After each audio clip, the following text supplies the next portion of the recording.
Hi everyone, Faby Gonzalez here, Coldwell Banker West, and you are watching Good Day Chula Vista episode 80.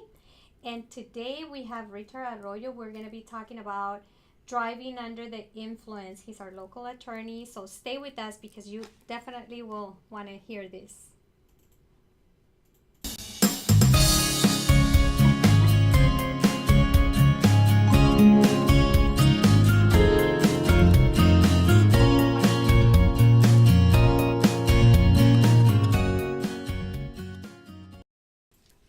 It's a good way to connect, Yeah, I mean, right? yeah. That's the thing. I mean, your YouTube. I mean, you're Are we back? Yep. Okay, so we're back. all right.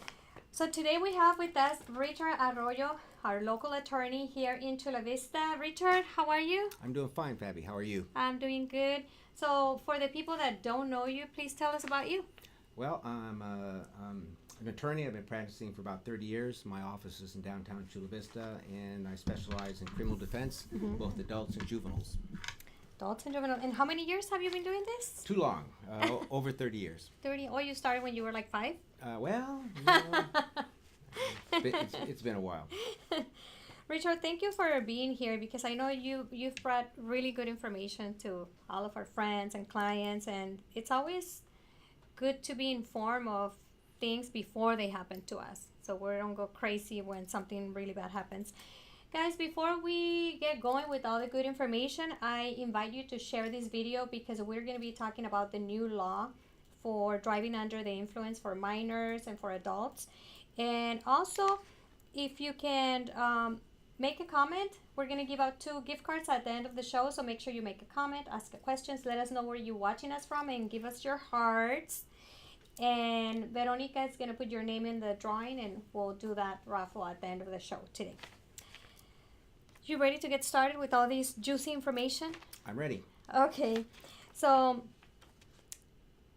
I know you were telling me there's a difference. The law is different for minors on the DUIs than for adults. Correct. And minors will be, even though the drinking age is 21, minors will be considered 18, and after 18 they're considered adults when they go to court. Correct. Right? Just so you guys, because I got a little confused on that one. Okay, so should we just start, should I give you just the phrase and then you... Sure. Okay, all right, let's do that. This is going to be kind of a different interview because we want to cover a lot in just half an hour. So, not against the law to drink and drive. What does that mean? Right. Well, frankly, in no state in the United States is it illegal to drink and to drive. However, the point, once you become what's referred to as being an impaired driver, then it becomes you're a lawbreaker. And so once again, I think just recently there was a state that lowered the blood alcohol level to 0.05. Oh. It was 0.10 for many, many years. Then California and I think the other states kind of came along, and now it's above, it's 0.08. So if any person is driving while they're under the influence of alcohol, which I'll explain in a second, or they're driving when they have 0.08 of alcohol in their system, then they become basically, they've violated the law. So it's not illegal to drink and drive. It's illegal if we're over 0.08. Right. Or if you're considered to be under the influence of alcohol, and it's really a matter of impaired, because everybody knows when you start drinking, and then the alcohol will start affecting your fine muscles of your body, your eyesight. I mean, that's why people drink, because of the way it makes them feel. So when you start drinking alcohol in particular, then you start affecting your eyesight, your mental capacity, and then as you drink and drink and drink, and then you become more impaired, where you can't walk, you have trouble speaking. And then it becomes pretty obvious that the person is impaired for purposes of driving. Okay. What does a person violate? When does a person violate the law? Well, typically in a driving under the influence situation, you're either driving under the influence where you're impaired, which is basically called a vehicle code section 23-152A section, or the B section when you're above 0.08. So as far as the A section is, if you're under the influence of alcohol for purposes of driving, the evidence is important as far as that particular offense is how you were driving, your physical appearance, how you did on the field coordination test, And all that evidence is important as far as that section. As far as the driving when you had more than 0.08% of alcohol in your system, the only evidence that's important is, of course, where you're driving and what was the result of your chemical test. Was it 0.08 or above? And you're generally given an option of taking a blood test, a urine test, or a breath test. So those are basically the two sections. And then now with California, with legalizing marijuana, once again, it's not illegal necessarily to drive a vehicle after you've smoked marijuana. However, if you become impaired, then you can be breaking the law. Right. Okay. So we'll touch on which test should you ask for, because they give you the option. So we'll I think that one is down here, that question. Okay. So is it a misdemeanor or a felony? It's generally a misdemeanor. Anytime you get convicted or you plead guilty to driving under the influence of alcohol and or drugs, it's a misdemeanor. However, when you injure somebody, then it can be charged as a felony. If you injure someone else. Correct. And frankly, I had a gentleman this morning, I was in court, and he pled guilty to driving under the influence of alcohol, and the judge specifically warned him, and now the judges are doing this, about the dangers of driving under the influence of alcohol, and also that if you commit an offense and you hurt somebody, that you can be charged for murder if you kill them. Right. Even though it was not on purpose. Oh my God. Imagine going to jail over something so silly. You went to a party, decided to drive home, and then you kill somebody on the way back home. That's terrible. It's very dangerous. So, meaning of under the influence. Well, basically, it's a matter of an impairment. To the point where you've drinking a sufficient amount of alcohol that you can no longer drive a vehicle in a reasonable manner. And frankly, to be honest with you, it's kind of like I know it when I see it, to be honest with you. But once again, it's just a matter of degree. Because once again, when they give you the field coordination test, I mean, if you've really had quite a bit to drink, you're not going to be able to do it. And a lot of times the police officer will stop you from doing the test. For instance, the one-leg stand test or walking heel to toe, because the officer doesn't want Touch your nose. Yes, the officer doesn't want you to hurt yourself. Right. Okay. But really, what's really, really very difficult to defend against is the chemical test, whether it's blood, breath, or urine. Because, for instance, you might have like a woman that doesn't drink very often, and she might have one cocktail or two cocktails, and she for sure is not going to be above 0.08 because one drink is about 0.02. Right. So two drinks, 0.04. So in that example, she's not going to be over 0.08, but she might not be a drinker. She can be impaired, and she can be really having difficulties, even though she didn't drink that much to put her over the 0.08. Right. How's the sound? I just speak so loud, and I want to make sure, because you have a softer voice, I want to make sure that they can hear you properly. And under the influence of marijuana would be the same situation, right? Once again, it's impairment, because it's illegal to drive under the influence of alcohol, once you become impaired or above 0.08. Also illegal to drive when you're under the influence for purposes of driving under marijuana, prescription drugs, illegal drugs, and sometimes when you have a combination. I had a client a while back ago that had drinking some alcohol, but he also took a pain medication. So the combination really interfered with his ability to drive his car. He got into a very small accident. But that's just an example. His blood alcohol level was very, very minimal. But the combination of the prescription medication and the alcohol had an effect. That's why a lot of times on your medication you'll see do not operate machinery, or don't drive, or don't drink alcohol if you're consuming that particular medication. Let's see who's here before we continue. We have here Salvador watching us. Hi, Salvador. Thank you for joining us. Tony Reyes, thank you. Hello. Esperanza Close, good afternoon. Yes, good afternoon, SB. Tony's watching us from Chula Vista. Eileen, thank you for watching us. And then we have Lisette, hi. Thank you for being here with us. We have Luisa Guadalupe Garcia Rosales. Hi, Luisa. I don't think I've seen you on the show before, so welcome to our show. Ana Martinez, hola, amiga. Let's give all this information to Melissa and David just to make sure they're always safe. Hola, Erika and Eileen. Okay, so we have Teresita Salazar watching us, and also Oscar Morales. Thank you for joining us. Okay, so let's continue. The driving requirement. Well, for instance, normally a police officer is going to see you driving the vehicle. Okay, but the classic situation is where a CHP officer might be driving along the freeway and then he sees a vehicle parked to the side of the roadway. Okay, and the Right. vehicle is parked. So if you happen to be sitting behind the steering wheel and there's nobody else in the car, well then They're gonna assume. a jury or a CHP officer could assume that you're the one that drove the car there. But Right. for instance, let's assume you're in the passenger seat and there's nobody around. Well, that isn't necessarily the case. You might have been driving the car to get it in that location or not. But Right. typically, the driving on the observing the person driving typically is not something that's very difficult to prove. A lot of times, people are coming across the border, and of course, they're driving, and so that's another example. Right. What happens when arrested? Well, once you're detained, and police officers detain individuals for different reasons. A police officer might stop someone to give them a traffic ticket because they ran a stop sign, because they're weaving on the freeway. So there's different reasons why a police officer will stop you. So once the police officer stops you, then the question is, he or she will approach you, and depending on what the situation is, will observe. Maybe you're acting a little funny, or maybe you have glassy eyes, and he will ask you, have you been drinking? And then one thing leads to another. So that's the first defense in driving under influence cases: is the police officer have a reason to contact you? A police officer just can't stop you for whatever reason. There has to be a reason.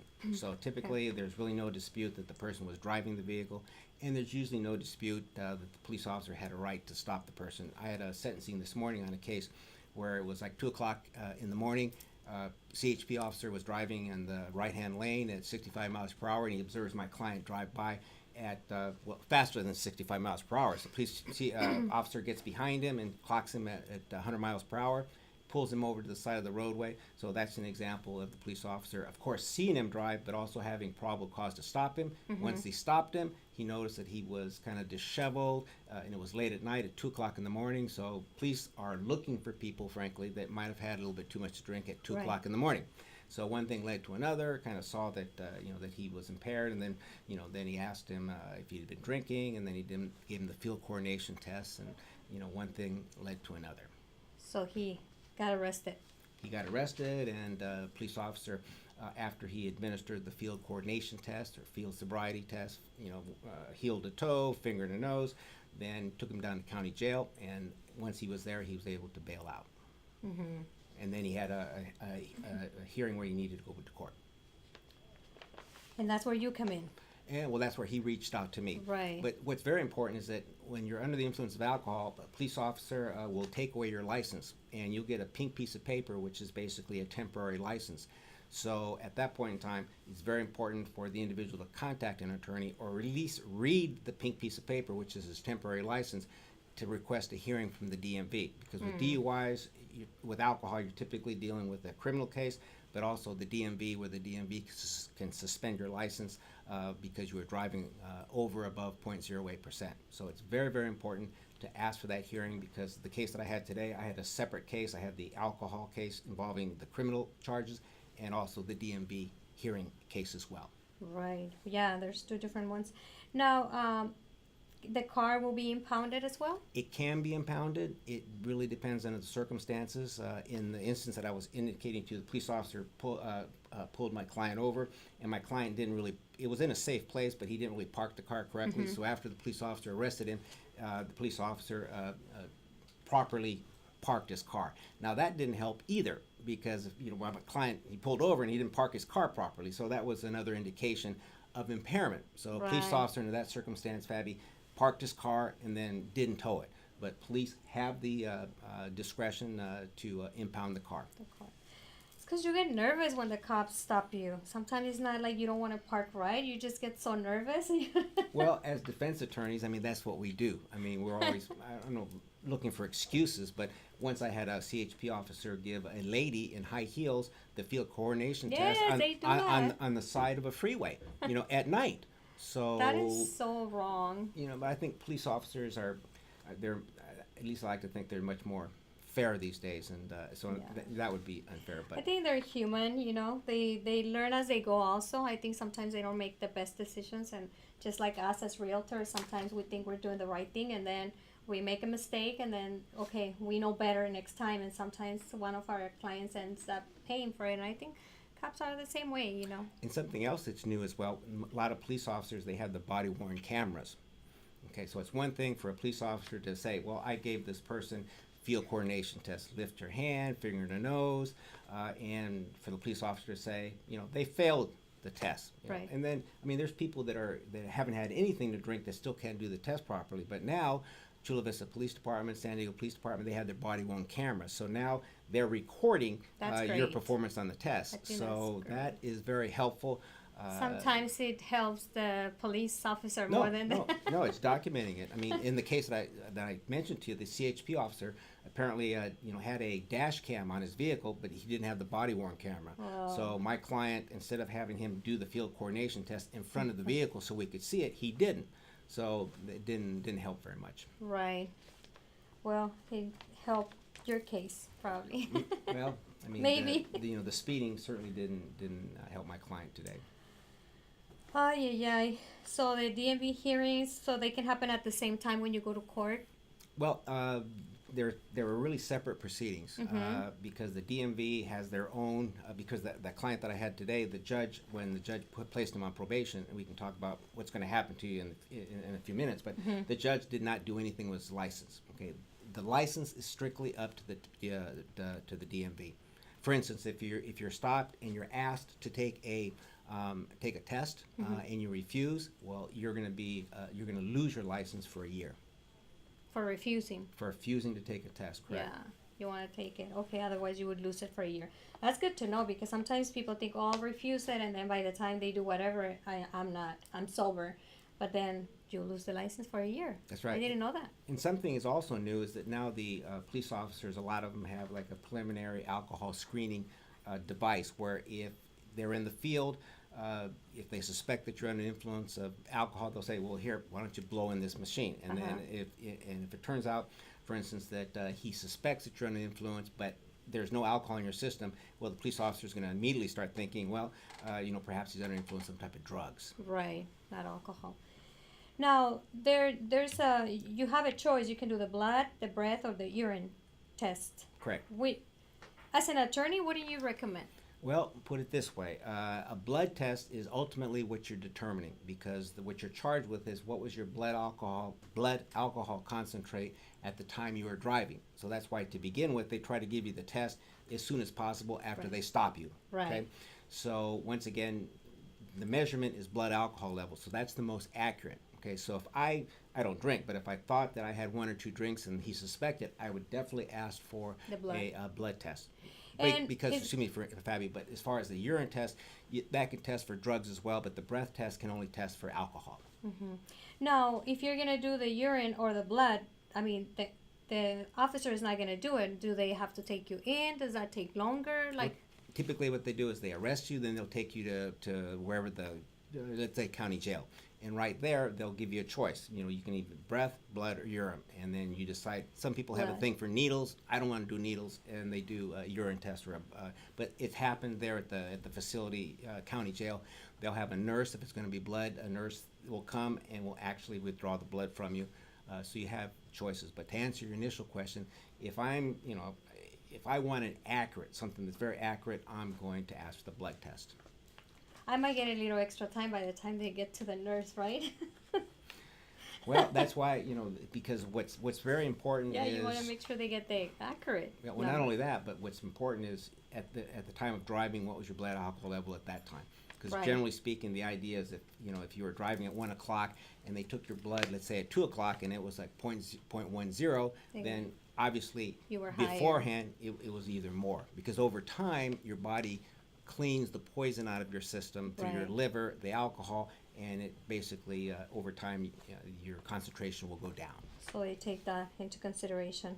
So refusal to take the test, that will leave you without a license for a year. Correct. There's no exception to that one. Nope. Keep that in mind. Now, testing machine calibration. Yeah, well, as attorneys, we're always asking for what's called a lab packet because whatever the machine is that's doing the analysis, whether it's the breath machine or the machine that's analyzing the urine or the blood sample, you want to make sure that the machine is operating correctly.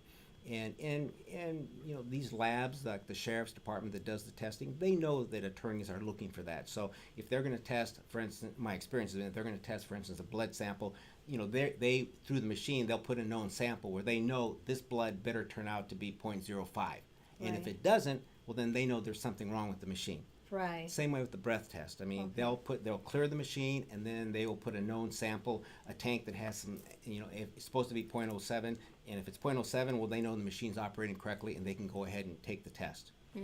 Okay.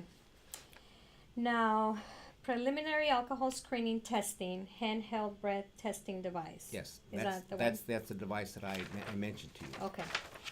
Now, what else is here? Field sobriety test. Is that the other one that they do with you? Right. Those are kind of, you see people, you know, lifting their leg, hand, you know, touching their finger to their nose, and in those tests, it's just as important to follow directions as performing the test. For instance, the police officer might tell you, "I want you to do heel to toe, 10 paces out, 10 paces back." Now, even if you do heel to toe, but if you go 8 paces instead of 10, you've in the eyes oftentimes of police officers, you failed the test. So it's important to listen to what the instructions are because part of completing the test is the instructions plus doing it correctly. Like counting back. We get nervous. No, I mean, you know. Yeah, but I'm pretty sure they're checking for everything at that point. Well, I mean, at that point in time, if a police officer is having you do that, he or she has a pretty good suspicion that you had been drinking. Then it's a matter of impairment, how much you've been drinking, and you know, the worse you do on the field tests, you know, the more likely that you've had too much to drink. They arrest you, and then they take the blood test, or that's really what seals the case, so to speak. Now, legal defenses, rising BAC, violation of testing protocol, biological influences. Right. Also, I mean, some people have, you know, when they're on certain medication, that could also interfere. And and once again, I mean, that's beyond the expertise of an attorney.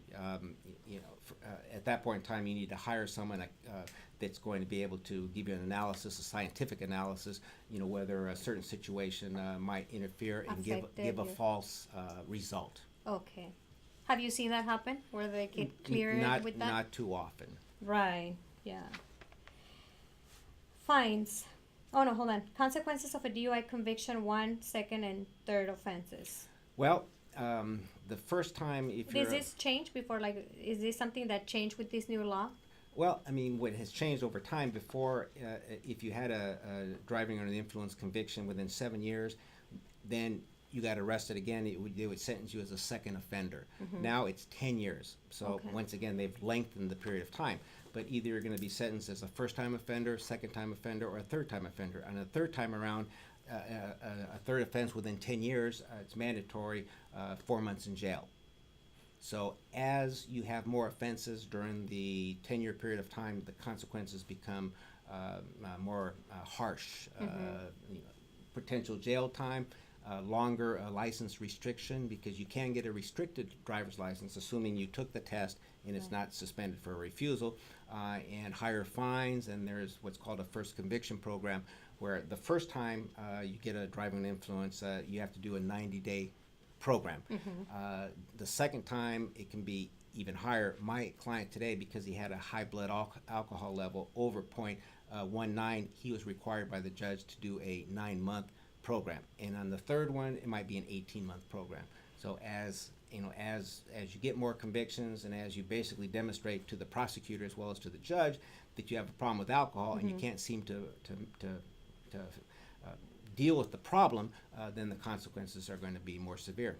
Right, before you kill someone. Well, that's certainly, you know, what we don't want, because there was a recent case recently where the truck was over Chicano Park. I don't know if you heard about it, but truck was coming across the Coronado Bridge and jumped the bridge and landed in Chicano Park and killed somebody. So that was prosecuted as murder, and there was some question whether the person was drinking or not. But I mean, the district attorney's office now has a special unit that prosecutes, you know, individuals that are driving under the influence. Hurting someone, yeah. Now, what about the fines? I know they increase, right? The more the second or third offense, the fines increase. For instance, my client today, the judge put him on probation for 3 years, as opposed he could have put him on probation probation for 3 to 5 years. Gave him a $2,200 fine, but because he spent 1 day in jail, lowered it by $500. He had to do, because of the high blood alcohol level, first conviction program for 9 months, and he was also required to install an ignition interlocking device that basically you have to blow into it before your car will start. Has to pay for that as well. It's Yes, expensive, yes. like all those fines. Yes, and then the consequences to your insurance is Right. something. There's certain strategies that you can try to use so that your insurance company doesn't find out about it, but Eventually they do. Well- Usually they do, right?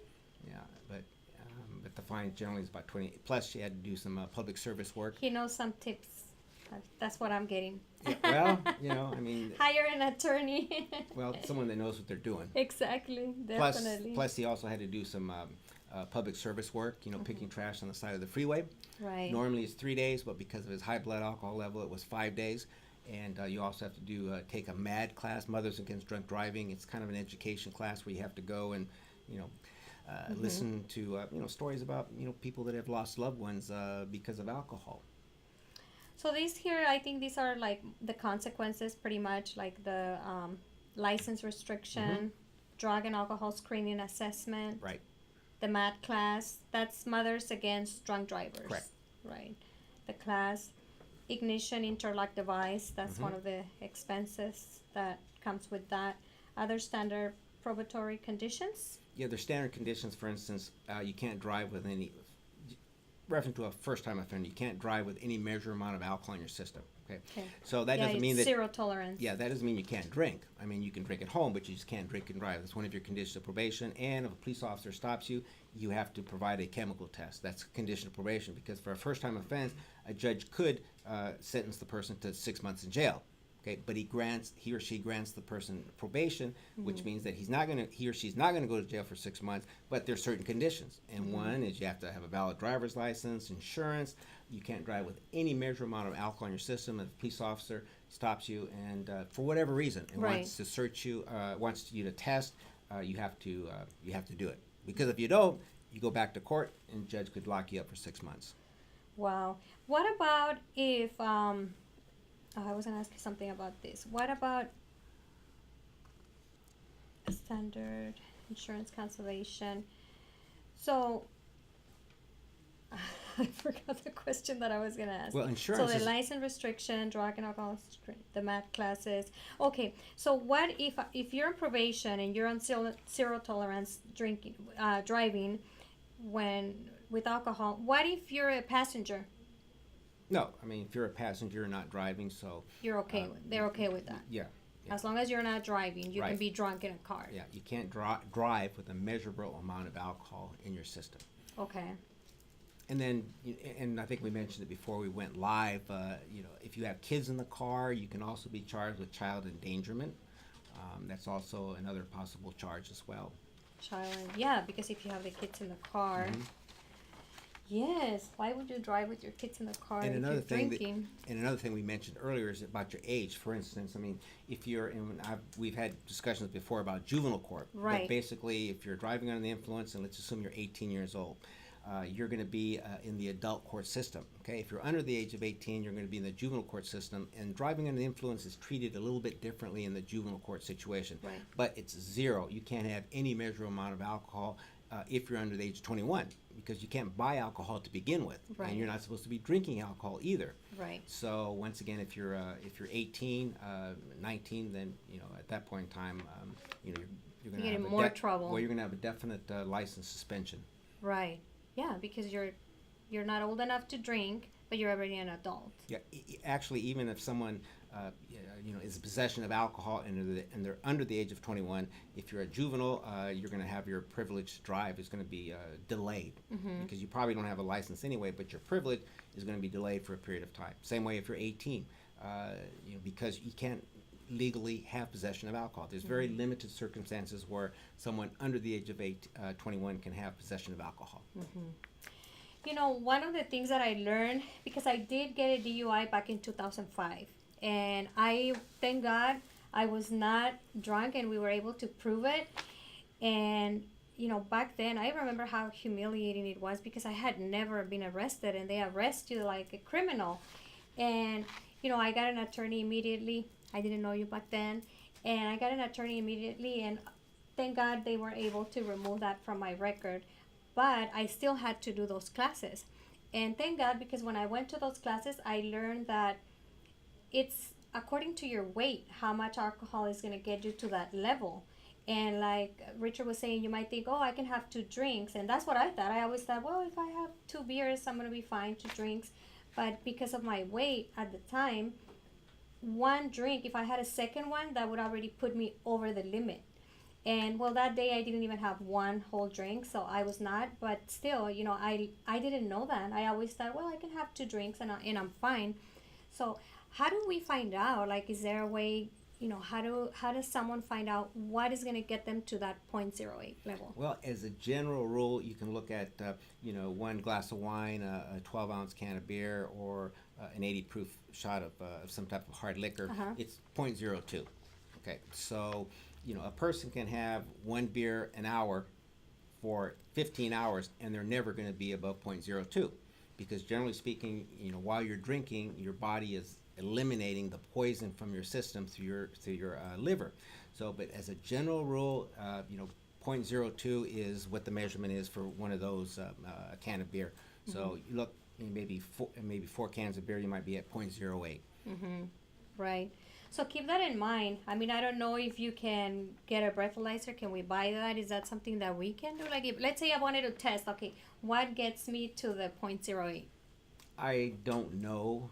If there's a way to do but that. I'm sure if you're willing to pay, there's a way to They find should out have what it that. is. I think the police station should have that, where they can tell you, like, okay, this is exactly what's going to get you there, so that way at least you have an idea. Because I think a lot of us have to guess, even though, like you're saying, it's only 0.02, but like you said, if you're not used to drinking and you're super skinny and short, then it could affect you different. So just body type and size and sex, frankly, will be different. But Yeah. to answer your question, these preliminary alcohol screening devices, I mean, law enforcement uses them all the time. Yeah. So I'm sure you could purchase one maybe for $500 or $600, and but Yeah. I think the better rule is just to be careful and Uber home. Well, of course, I mean, You know what? Uber is gonna, what, 8, 15, $20, depending how far you are, and it's gonna save you so much money and what's so really- much humiliation. Well, it's not only that, but it's also your insurance consequences. I mean,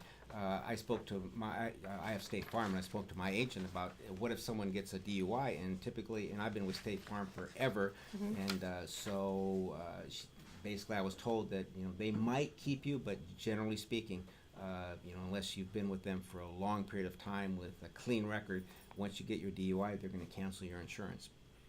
Wow. And then you're going to have to go to somewhere else, and it's just going to cost you more. So Wow. you might finish your probation, but just having that DUI on your record, or if you're going to try to work for another company where you're going to need some type of license, I mean that can also affect you. your ability to have a commercial driver's license, and So that many type of thing. consequences for just drinking and driving. Yeah, Well, definitely. alcoholism, it's a disease, and that's the science behind it. And I'm not a Right. scientist, but I mean, it's a disease, Yeah. And people need to, if they have a problem, either they're going to be a social drinker or they're not. And if they're not, well, then they need to deal with the situation, and because alcohol generally affects a person in 4 different ways. Either you have health problems, you have family problems, you have legal problems, or you have work-related problems. Right. Now, Richard, what if, like, this is one question that I always want to talk about, because as parents, when we have young men in our house, and they have their parties and they're drinking at our home, and so we don't ask the kids, how old are you over 21, who's in the backyard, who's drinking, who's not. how liable are we if somebody's drinking in our backyard and then they leave and they get into trouble? No, you're responsible. I Mhm. mean, you're responsible. So it's never a good idea to to permit that. Some parents, because I do a lot of juvenile law, but parents will tell me, well, I want my son or my daughter drinking at home as opposed to drinking out on the streets. But still, they're not supposed to be drinking anyway. So They're under 21, yeah, right? they're not supposed to be drinking. But so So you do get, there's liability for the absolutely. homeowner. Absolutely. Okay. So I think it's important that we know that and we make sure that we, if somebody's going to be drinking in our house, that they're over 21 and, encourage them to Uber back home if they're over 21, just to make sure that nothing happens. And what? No, I was going to say, and now that marijuana recreational is legal in California, it's a little bit different because, and I think law enforcement, they're having, a little trying to figure out how they're going to prove to a jury ultimately that the person was impaired for purposes of driving after having smoked some marijuana. Right. Alcohol, once you get to a point in time, you're falling down, you're stumbling. Marijuana is a little bit different, but marijuana, affects your mind and affects your eyesight, and you might not be aware of your surroundings. So that's going to be the new challenge, I think, for law enforcement. To be able to measure that. Right, to be able to convince a jury ultimately that the person was impaired. Yeah, you guys, even though it's legal, just keep in mind, you don't want to kill someone driving under the influence of anything and then just regret it the rest of your life. You might get away with it if, for a while, but then eventually if something happens, it's totally not worth it. I'm sure you see a lot of cases. Yeah, it's not only that, and actually there was a news story this morning, real quick, where there was these two accidents, and I saw it this morning, and one was a DUI, and the other one was someone was texting. Okay, so that in and of itself, I mean, I just get the chills because, We're all guilty. Yikes. But, it's just so dangerous, but that was the point of the news story this morning. Here's a car was all smashed. It was a DUI situation. Here a car that was all smashed, and it was someone was texting.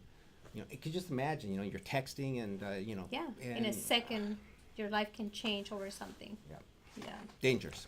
Very dangerous.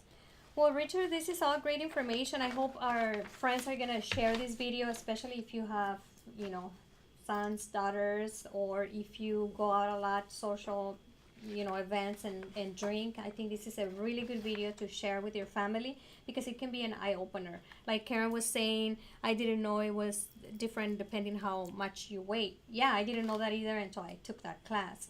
So I think it's good to be informed, and you want to know what's going to get you to that 0.08, because you might think you're not drunk. And some, 0.08, it seems like it's a lot, but I think I've seen people that were drunk at the 0.08 and they don't seem drunk, but they're already drunk in the legal system. Well, So, they're probably used to drinking and they've built up a tolerance. right. So it's not very, someone that has a tolerance to alcohol, 5 beers is going to affect them differently than someone that doesn't drink that Right. much. So all that, keep in mind. Okay, Richard. So thank you for coming back to our show and bringing all this good information to all of us. Well, thank you for inviting me. We have a lot of respect for you and admiration because you know so much. Well, I mean, it's just it's just a very dangerous situation. Yes. And, It is. And, well, Richard is also a broker, a real estate broker. So he also, if you want an attorney selling your home, also. So let's give out some gift cards. What do you think? that sounds a good idea. Yeah? Okay. Let's see. I'll get you pick 2 Is names. this for the car?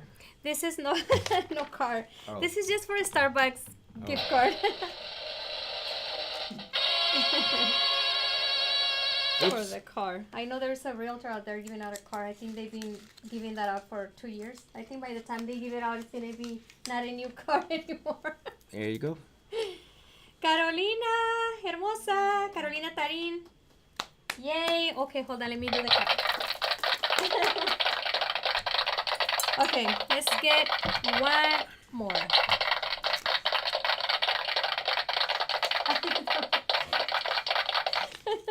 Oh, there's a lot of people here today. Eileen, yay, you get a Starbucks coffee. Thank you for joining us. Okay, well, it was great information. It was kind of like too serious, but we need to know. I think it's information we need to be aware of. And We don't have any open houses this weekend. We do have a lot of buyers that we're showing property for. And as you know, we have our lenders that are doing all those down payment assistance programs. And we have so many buyers that are saving Richard like $1,000 on their payment by going with these programs. That's a big difference. So if you have any first time buyers, I'm going to connect you with Maria Luisa because she's getting our clients, savings of almost $1,000 on the payment just by going with these programs, and they don't need to be low income. It's for everyone as long as they haven't been a homeowner in the last 3 years. So right now also we need listings. If you're thinking of selling your house, this is the time because there's not a lot of listings out there. There is a lot of buyers, so this is really a good time to get your house on the market if you were thinking of doing that before anything changes on the market. I know they keep saying it's going to change. It feels a little slower lately with the listings, so if you want to sell, this is a good time to do it. Anything else you want to add? Well, I just went to kind of a presentation recently about someone that knows about the market, and he was saying that San Francisco, it's not affordable. Los Angeles isn't affordable, and San Diego is really one of the last places that is still affordable. So it's good to buy in San Diego or to sell and leave if you want to leave California, I guess. But but make that profit in the houses here. Right. Plus, we have the best weather, more than anything. Okay, well, thank you, Richard, You're welcome. We'll have you back soon, I hope. Okay. Whenever you need me. Thank you, guys. Don't forget to visit my website, register to get my newsletter, and we'll see you next week at Wednesday at 4 p.m. Thank you. Bye. Bye.